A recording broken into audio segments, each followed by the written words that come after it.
गांव के पास एक घना जंगल था जहां कई जानवर रहते थे। उसी जंगल के किनारे दो अच्छे दोस्त रहते थे, मोहन और रामू।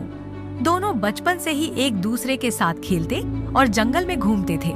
मोहन बहुत समझदार और शांत स्वभाव का था, जबकि रामू थोड़ा नटखट और लापरवाह था। एक दिन दोनों दोस्तों ने जंगल में गहरी सैर करने का फैसला किया।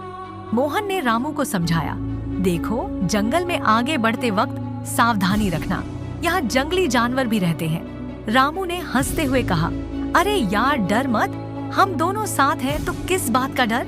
थोड़ी दूर जाने के बाद अचानक दोनों के सामने एक बड़ा भालू आ गया। भालू देखकर रामू के होश उड़ गए। वह बिना कुछ सोचे समझे पेड़ पर चढ़ गया और मोहन को वहीं छोड़ दिया। मोहन ने कोई समय बर्बाद नहीं किया। उसने सुना था कि भालू मरे हुए इंसान को नुकसान नहीं पहुंचाते, इसलिए वह जल्दी से जमीन पर लेट गया और अपनी सांसें रोक ली। भालू मोहन के पास आया, उसे सूंघा और उसे मरा हुआ समझकर वहां से चला गया। रामू ने यह सब पेड़ से देखा, लेकिन डर के मारे कुछ नहीं कर पाया। जब भालू चला गया तो रामू नीचे उतरा और हंसते हुए बोला, अरे मोहन, ये भालू तुम्हारे कान में क्या कह गया।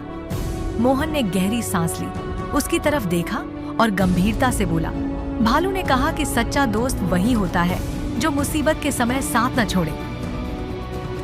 रामू को अपनी गलती का एहसास हुआ और उसने शर्मिंदा होकर कहा, मुझे माफ कर दो मोहन, मैंने तुम्हें अकेला छोड़ दिया।